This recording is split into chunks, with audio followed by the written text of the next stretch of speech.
आपके अपने YouTube channel रचित ट्यूटोरियल पे। तो फ्रेंड्स, आज जो हम लोग स्टार्ट करने वाले हैं क्लास 11 की फिजिक्स का लास्ट लेक्चर होगा जो आज होगा, ठीक है। तो उसके बाद हम लोग का जो दूसरा टॉपिक होगा, दूसरा लेसन होगा, वो लेसन होगा units and measurement according to NCERT, ठीक है। चलिए अब हम लोग सबसे पहले कुछ जान लेते हैं फिजिक्स में पढ़ने के लिए कि कौन कौन से पॉइंट हैं जो पूरी फिजिक्स में हमें इंपॉर्टेंट लगेंगे। तो पहला पॉइंट है जिसमें हाइपोथेसिस। क्या है? हाइपोथेसिस। कौन सा पॉइंट है? हाइपोथेसिस, ठीक है। दूसरा पॉइंट है, जो दूसरा पॉइंट है उसका नाम है हमें क्या है? फर्स्ट पॉइंट क्या है? हाइपोथेसिस है। And second point is what? Second point is axiom. Second point is axioms, ठीक है। जो थर्ड पॉइंट है, थर्ड पॉइंट का नाम है हमारा क्या? मॉडल्स।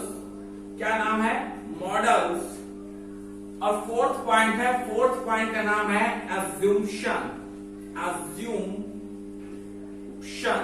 ठीक है। तो अब हम लोग ये जान लेते हैं कि क्या होता है हाइपोथेसिस, क्या होता है एक्सियम्स, क्या होता है मॉडल्स एंड क्या होता है क्या? एज्यूम्शन, ठीक है। तो देखिए सबसे पहले हाइपोथेसिस क्या होता है। हाइपोथेसिस को हम लोग हिंदी में अगर कहना चाहें तो हिंदी में हम कह सकते हैं कल्पना, ठीक है। क्या कह सकते हैं? कल्पना, ठीक है। तो यही चीज है कि हाइपोथेसिस इज अ सपोजिशन, ठीक है। हाइपोथेसिस इज अ सपोजिशन, मतलब कि एक चीज है जिसको हम सपोज कर लेते हैं। किसमें? हाइपोथेसिस में। उसे क्या कहते हैं? हाइपोथेसिस किसी चीज को सपोज कर लेना, ठीक है। किसी चीज को सपोज कर लेना without assuming that it is true, ठीक है। तो देखो हाइपोथेसिस क्या होता है कि हाइपोथेसिस क्या है कि कोई ऐसी चीज है, ठीक है। उसे हमने क्या कर लिया? उसे हमने ये कह सकते हैं, इसमें हमने क्या कर लिया? एज्यूम कर लिया बिना कुछ जाने ये ट्रू है कि फॉल्स है, ठीक है। फिर उस हिसाब से उस रिजल्ट को हम प्रूव करते चले गए। फिर उस हिसाब से हमने एक्सपेरिमेंटेशन करना शुरू किया। किससे?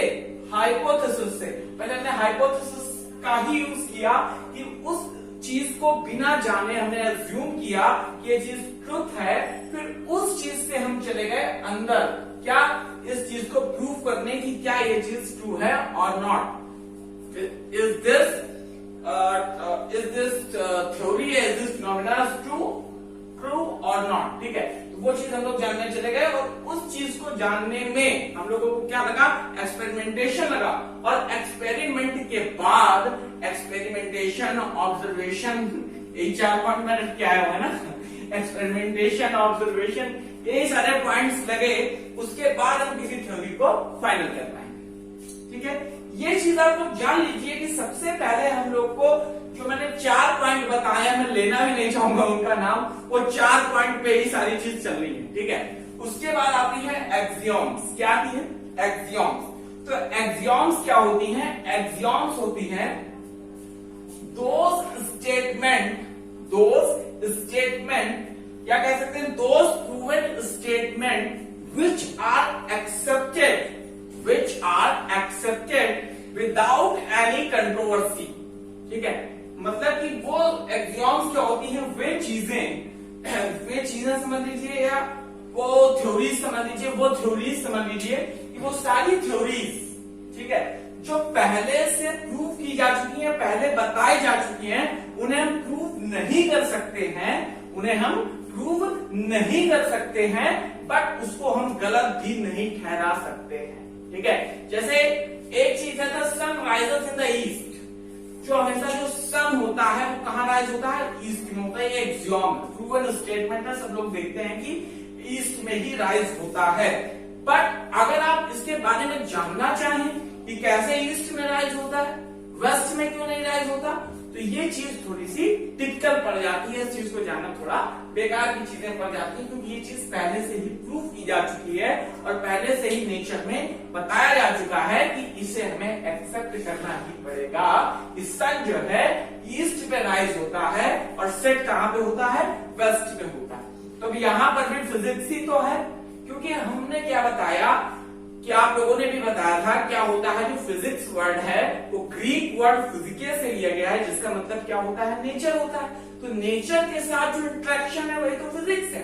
तो एक्सियोम्स में क्या हुई कि वो सारी चीजें जो पहले प्रूव की जा चुकी हैं, प्रूवन स्टेटमेंट है जो बताई जा चुकी हैं, उन चीजों को हमें एक्सेप्ट करना पड़ा बिना किसी कंट्रोवर्सी के। ठीक है, ये चीज समझ में आती है। ठीक है, तीसरी चीज होती है मॉडल्स। तो मॉडल्स क्या होता है, देखिए मॉडल्स क्या होता है इसको कह सकते हैं हम लोग, मॉडल एक थ्योरी होती है। ठीक है, मॉडल इज अ थ्योरी। ठीक है, ये थ्योरी होती है। ठीक, model is the theory which define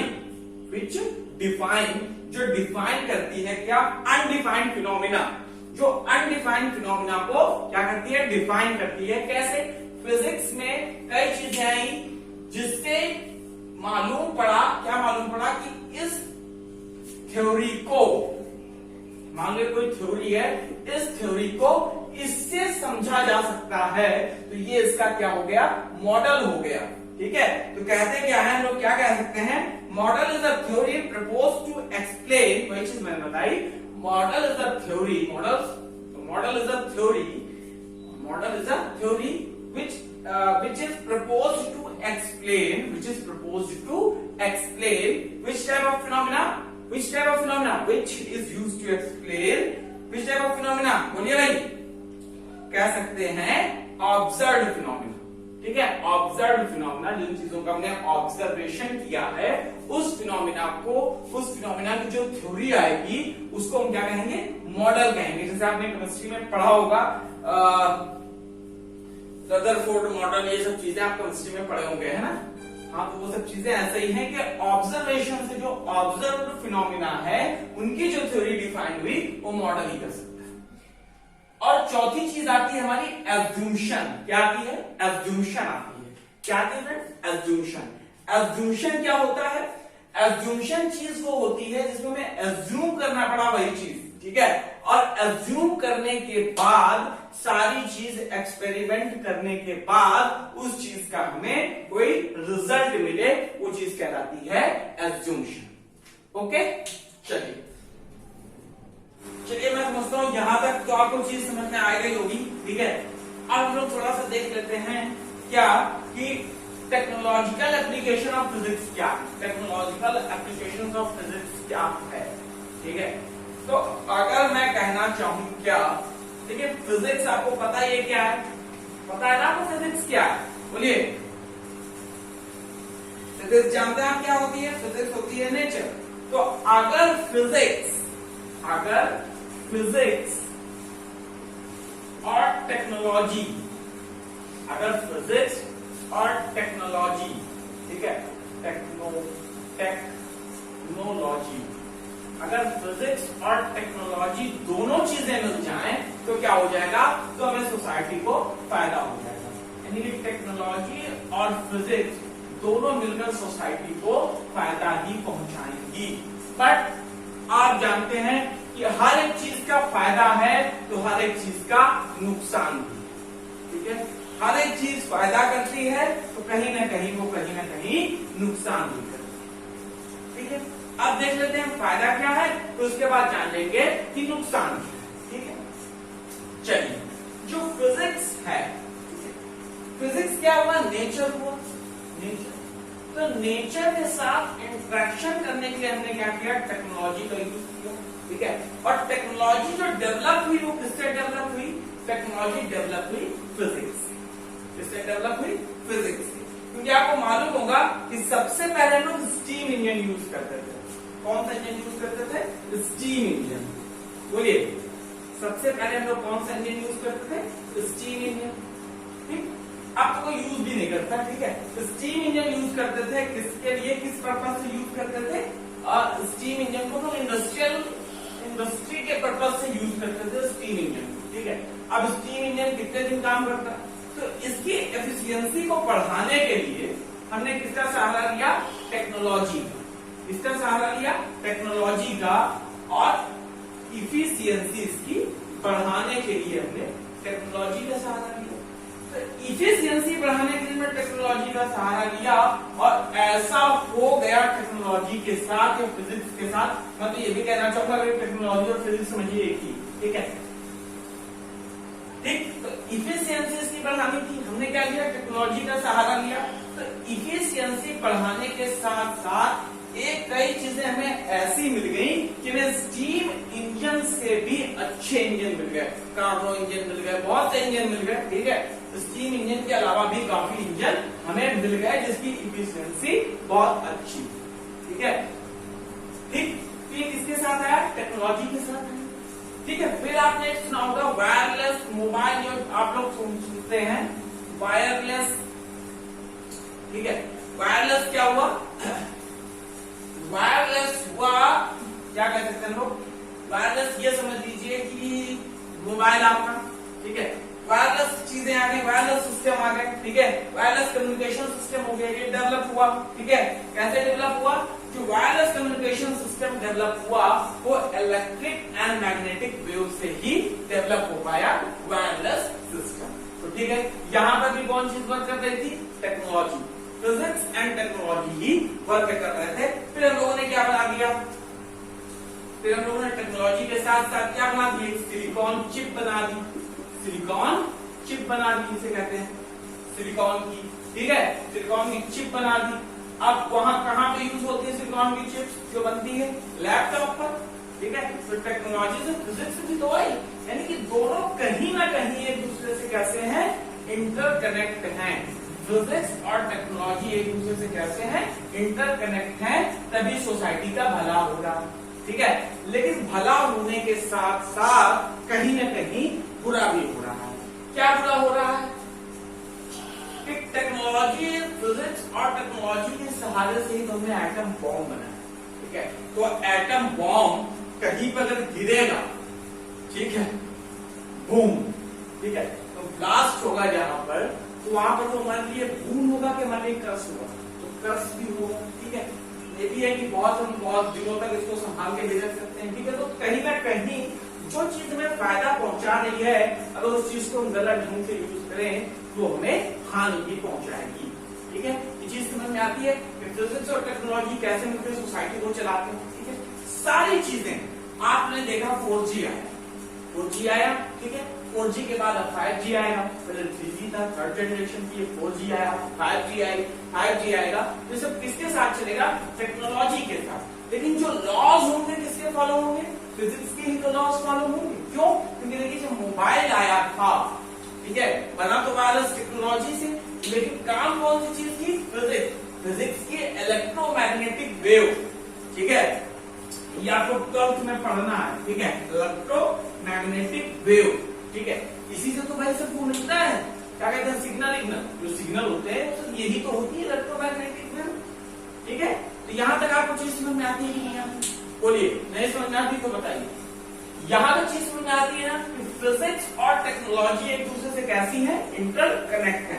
तभी देखिए क्या लिखा हुआ है, steam engine was developed from the industrial revolution in 18th century. कब बना था स्टीम इंजन, 18th सेंचुरी में बना था। किस सेंचुरी में, 18th सेंचुरी, यानी कि 18वीं शताब्दी में, सन 1800 के आसपास, 1800 के पास आसपास की बात है जब स्टीम इंजन आया। अब इसकी इफिशियंसी बढ़ाने के लिए किसका सहारा लेंगे, टेक्नोलॉजी का, ठीक है। टेक्नोलॉजी से क्या होती है, कुछ नहीं है, वो सारी चीजें जो फिजिक्स के लॉज को मिलाकर बनाई गई, जो हमें हेल्प कर रही हैं दूसरी चीजों से इंटरकनेक्ट होने के लिए, वो सारी चीज क्या है, टेक्नोलॉजी है।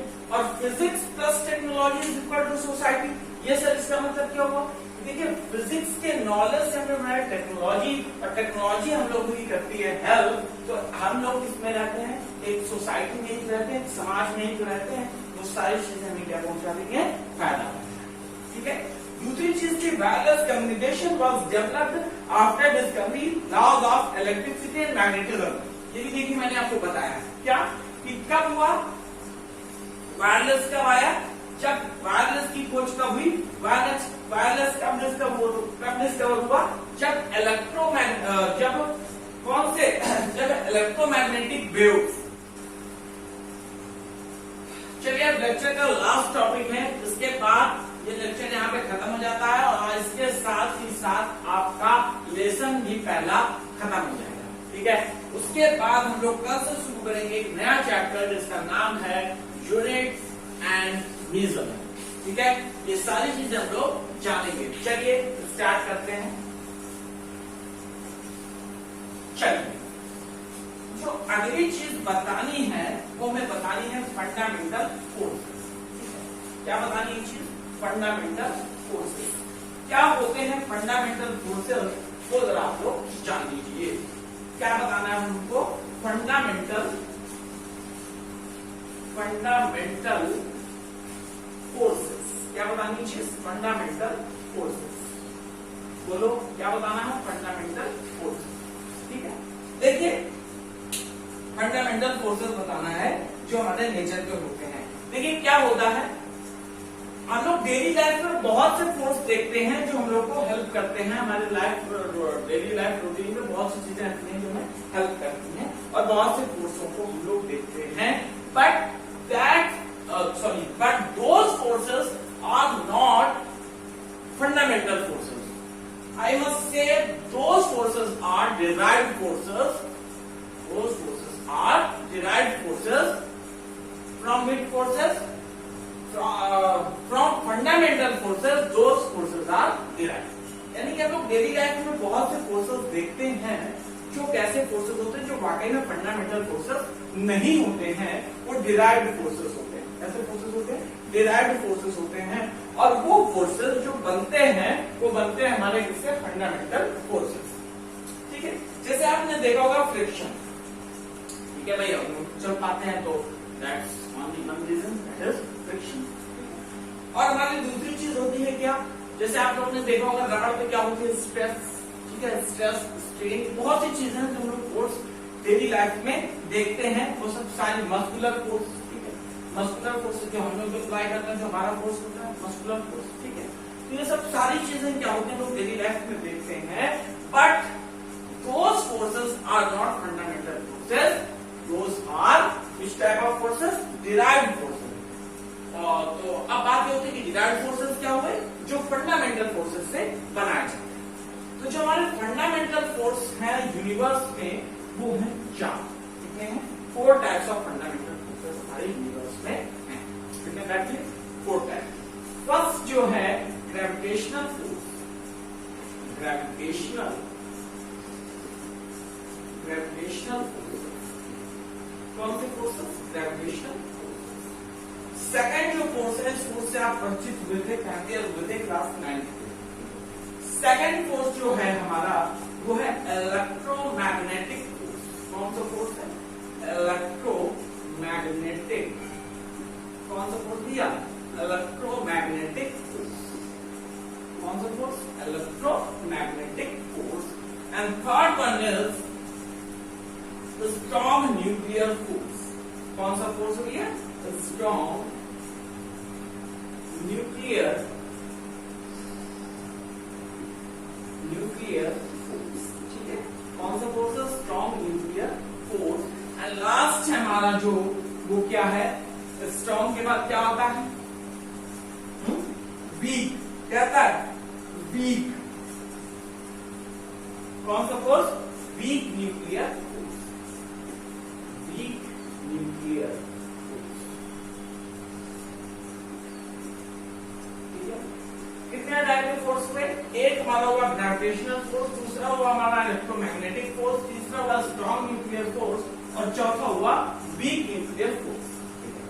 जिसमें से 3 forces, first, second and third, ठीक है, ये आपको 11th 12th में पढ़ने ही पढ़ने हैं। और ये जो 4th फोर्स है ये शायद ही मिले, या मैं कह सकता हूं कि बिल्कुल ना के बराबर समझिए इसको आप।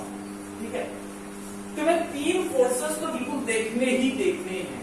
इसमें 11th ग्रेविटेशनल फोर्स देखना है, इलेक्ट्रोमैग्नेटिक फोर्स देखना है, स्ट्रॉन्ग न्यूक्लियर फोर्स भी देखना है। ठीक है, वीक न्यूक्लियर फोर्स आपको रेडियो एक्टिव डिके जो होता है, जब बीटा पार्टिकल निकलता है तो उसके साथ क्या होता है? एक इलेक्ट्रॉन निकलता है, न्यूट्रॉन निकलता है। वो सारी चीजें आपको वहां पर पता चलेंगी जब लेसन शुरू किया जाएगा। ठीक है, तो अब हम लोग आप लोग इतनी चीज नोट डाउन कर लीजिए, फिर हम लोग धीरे धीरे बात करते हैं कि क्या होता है ग्रेविटेशनल फोर्स।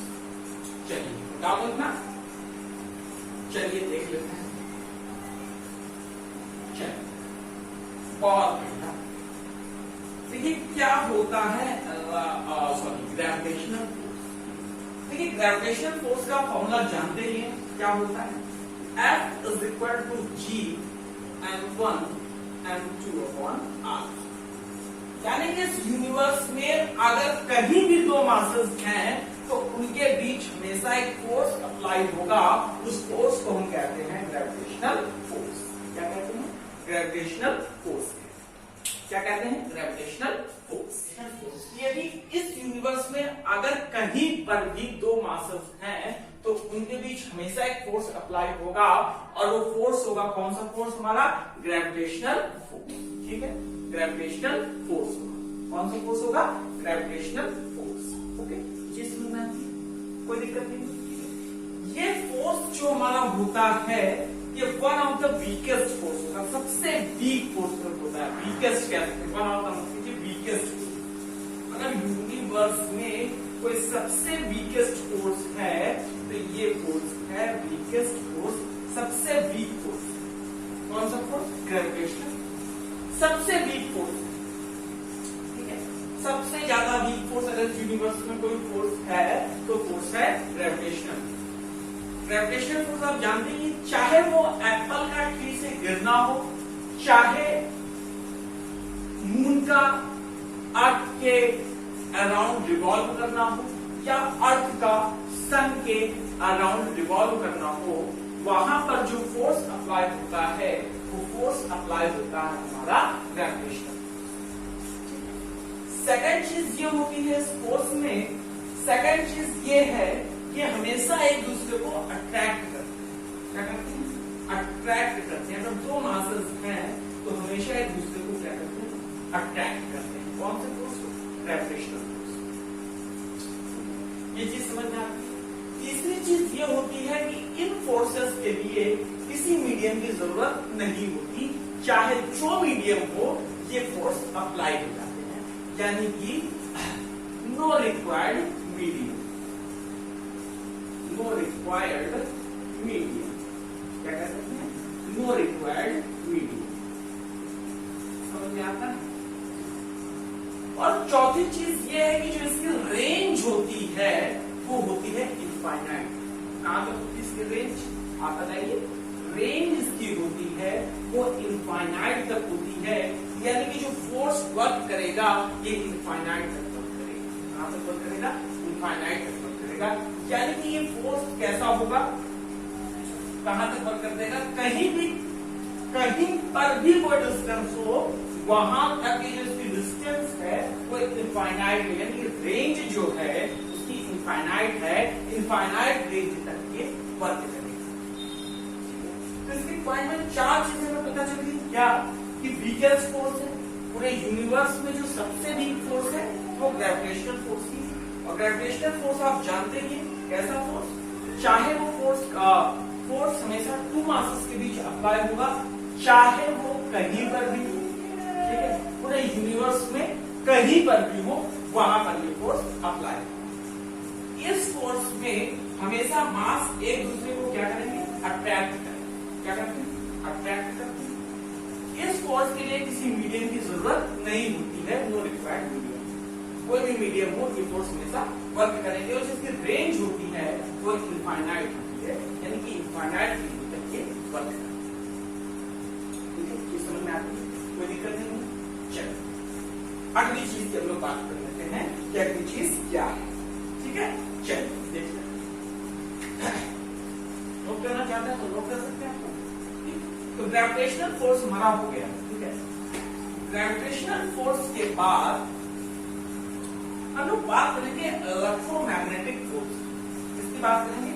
इलेक्ट्रोमैग्नेटिक फोर्स की। उनमें किस फोर्स की बात करेंगे? सेकेंड फोर्स जो हमारा है वो है इलेक्ट्रोमैग्नेटिक फोर्स। इसकी बात बात करेंगे हम लोग इलेक्ट्रोमैग्नेटिक फोर्स।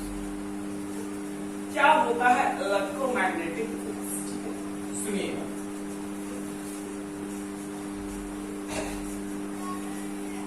इसे हम लोग कह सकते हैं, क्या कह सकते हैं, एक one of the strongest force. क्या फोर्स है? One of the strongest force है, ठीक है। क्या कह सकते हैं? One of the strongest force. One of the मतलब स्ट्रॉन्ग फोर्स में से एक, one of the strongest. One of the कैसा फोर्स है? स्ट्रॉन्गेस्ट फोर्स है। कौन? ये भाई साहब जो है हमारे इलेक्ट्रोमैग्नेटिक। इसमें क्या होता है? इसमें जो मेन है, हेड है, वो है चार्ज। कौन है? चार्ज। कौन है? चार्ज। चार्ज। तो चार्ज में क्या है कि जो सेम काइंड के चार्ज होते हैं वो हमेशा एक दूसरे को रिपेल करते हैं। क्या करते हैं? रिपेल। तो उसमें जब आप आएंगे तो इलेक्ट्रोस्टैटिक्स पहला चैप्टर है, उसमें आपको चीजें और अच्छे से समझ आएंगी, ठीक है। तो अभी जो हम लोग टोन सेट कर रहे हैं फ्लूइड फिजिक्स का, वो चीज आप समझिए। देखिए, जो लाइक चार्जेस होते हैं, चार्ज टू टाइप्स का होता है, आप ग्रंथ में पढ़ के आए होंगे, ये सब सारी चीजें आप जानते भी होंगे ग्रंथ से। तो जो लाइक चार्जेस होते हैं, यानी जो सेम चार्जेस होते हैं, वो एक दूसरे को क्या करते हैं? रिपेल करते हैं। अगर यहाँ पे प्लस प्लस है तो रिपेल करेगा, और माइनस माइनस है तो भी रिपेल करेगा। और जो अनलाइक चार्जेस होते हैं, यानी क्या कहते हैं? प्लस माइनस, क्या है? प्लस और माइनस है, तो ये एक दूसरे को क्या करते हैं? अट्रैक्ट। क्या करते हैं? अट्रैक्ट करते हैं। नहीं करते माइनस प्लस भी है, ये दूसरे को क्या करते हैं? अट्रैक्ट। यहाँ तो चीज समझ में आती है, कोई दिक्कत नहीं। इसकी भी जो रेंज होती है, देखिए आपको फॉर्मूला नहीं लिखा है यहाँ पर ना, क्योंकि जो फॉर्मूला होता है इसका वो होता है F = K Q1 Q2 upon R। ये फॉर्मूला होता है। तो इसकी भी अगर हम रेंज की बात करें तो रेंज इसकी भी भाई साहब इनफाइनाइट होती है। इनफाइनाइट क्या होती है? इनफाइनाइट इसकी रेंज है। समझ में आती है चीज? कोई दिक्कत नहीं? बोलिए, प्रॉब्लम नहीं? चलिए, अच्छी बात। और चौथी चीज ये होती है कि इस फोर्स को भी किसी मीडियम की जरूरत नहीं होती, ठीक है। ये कूलॉम्बियन फोर्स है, ये फॉर्मूला दिया था कूलॉम में, ठीक है। इसे हम लोग क्या कहते हैं? Electrostatic constant. देखिए, ये जो क्या मैंने बोला, इसकी जो रेंज होती है वो इनफाइनाइट होती है। और चौथी चीज मैंने क्या बताई कि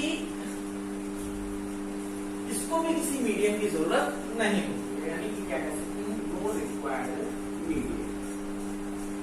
नो रिक्वायर्ड मीडियम। यहां पर चीज मुझे लगता है समझ में आती है।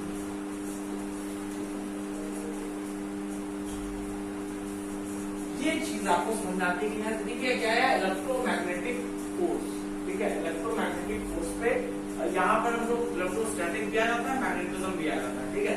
दोनों फोर्स यहाँ पे वर्क करते हैं। ये one of the strongest force है, ठीक है।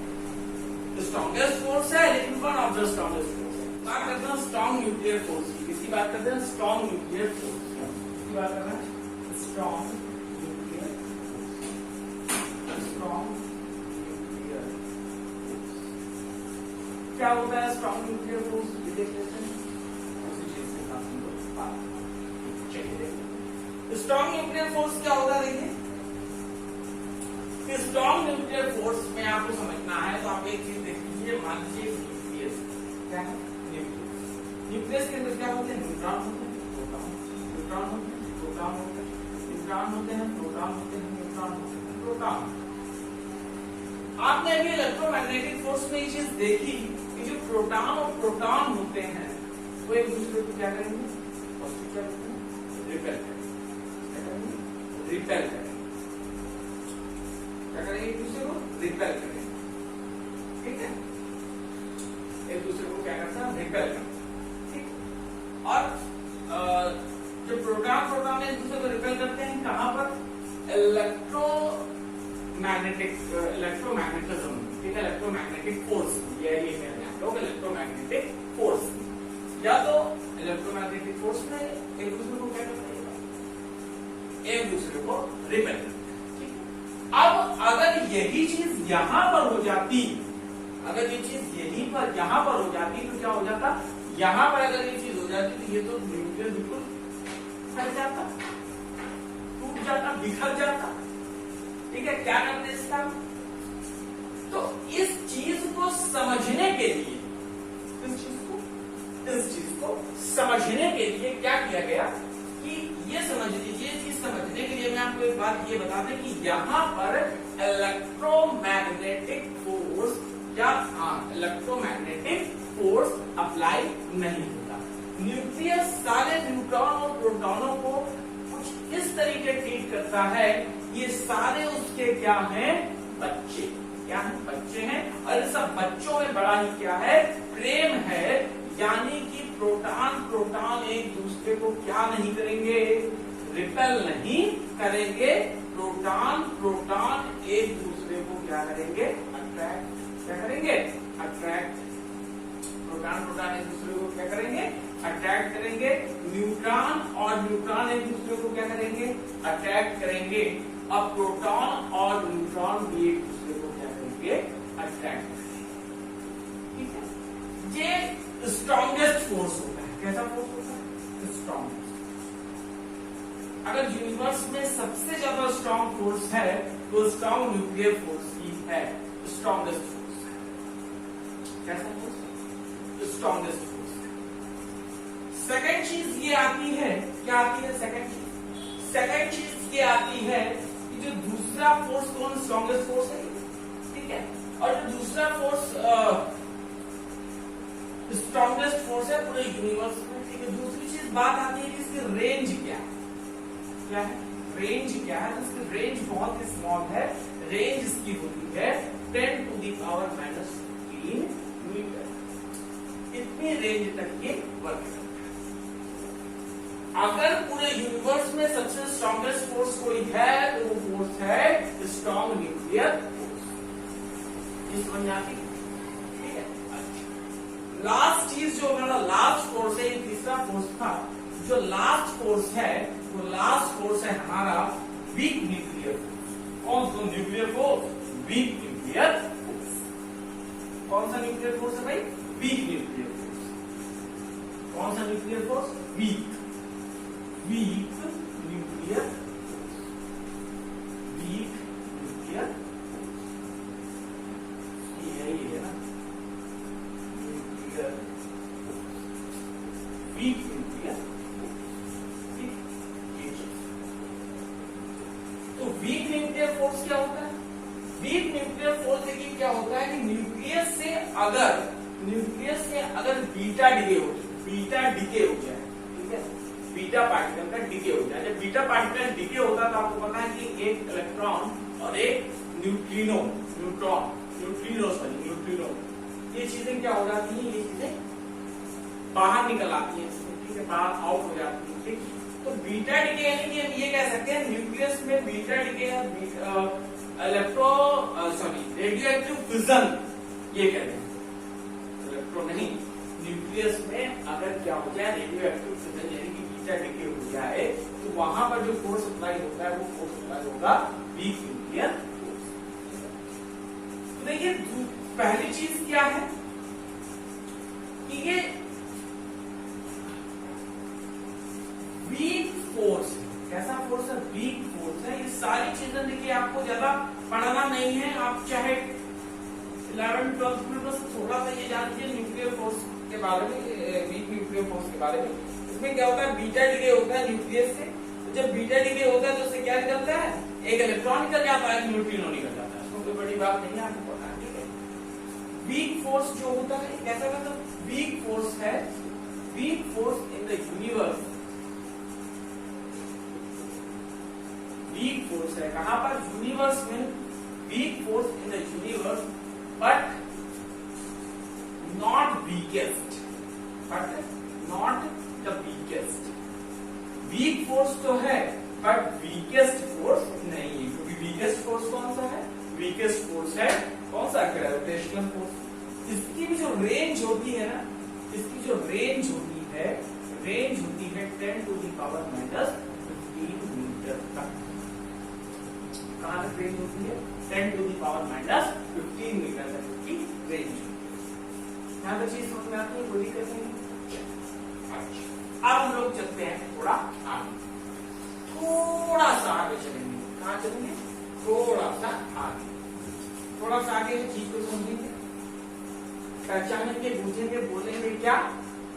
भारत माता की जय। ठीक है, चलिए अगला देख लेते हैं। अगली चीज जो आती है, मैंने आपको बता दिया ग्रेविटेशनल फोर्स, मैंने आपको बता दिया इलेक्ट्रोमैग्नेटिक फोर्स, मैंने आपको बता दिया स्ट्रॉन्ग न्यूक्लियर फोर्स, मैंने आपको बता दिया वीक न्यूक्लियर फोर्स। और वीक न्यूक्लियर फोर्स की रेंज कितनी बताई मैंने आपको? रेंज होती है 10 टू द पावर माइनस 15। ठीक है, न्यूक्लियर फोर्स की कौन सी? Week nuclear force. अब बात ये उठती है, कभी कभी एनसीईआरटी पूछ भी लेता है क्वेश्चन हम लोगों से, क्या कि एक ऑर्डर सेट कीजिए, एक ऑर्डर सेट करना है कि हमें सबसे पहले सबसे स्ट्रॉन्ग फोर्स लिखना है। तो सबसे स्ट्रॉन्ग फोर्स होता है स्ट्रॉन्ग न्यूक्लियर फोर्स। तो आपसे पूछे अगर, ये याद रखिएगा, चाहे लिख भी दीजिएगा कॉपी पे, कि सबसे स्ट्रॉन्ग फोर्स होता है स्ट्रॉन्ग न्यूक्लियर फोर्स।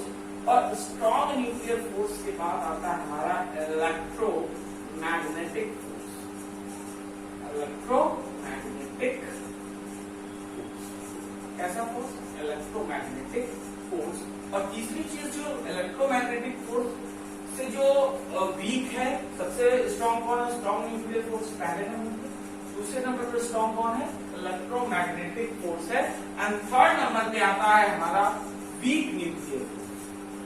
कैसा फोर्स? Weak nuclear force. कैसा फोर्स? Weak nuclear force. और इसके बाद जो लास्ट जाता है, सबसे वीक है इस यूनिवर्स में, वो है ग्रेविटेशनल फोर्स। कौन सा फोर्स है? Gravitational force. तो आई थिंक यहां तक चीजें आपको समझ में आती हैं, कोई दिक्कत नहीं। थर्ड नंबर से और फोर्थ नंबर पे, यानी कि सबसे वीकेस्ट फोर्स यूनिवर्स में है तो वो फोर्स है ग्रेविटेशनल। तो ओके फ्रेंड्स, आज की क्लास, आज का सेशन यहीं पर खत्म होता है और आपका पार्ट, इस पहले लेसन का नाम था फिजिकल वर्ल्ड, वो भी यहीं पर समाप्त होता है, फिनिश। अब हम लोग जो स्टार्ट करेंगे फिजिक्स में दूसरा लेसन, दूसरा टॉपिक या दूसरा भी लेसन ही है। दूसरा लेसन है यूनिट्स एंड मेजरमेंट। ठीक है, उसको स्टार्ट करेंगे कल। तो आपको करना क्या है? अगर अच्छा लगा हो तो लाइक, शेयर एंड सब्सक्राइब आपका अपना यूट्यूब चैनल रचित ट्यूटोरियल। ओके फ्रेंड्स, जय हिंद।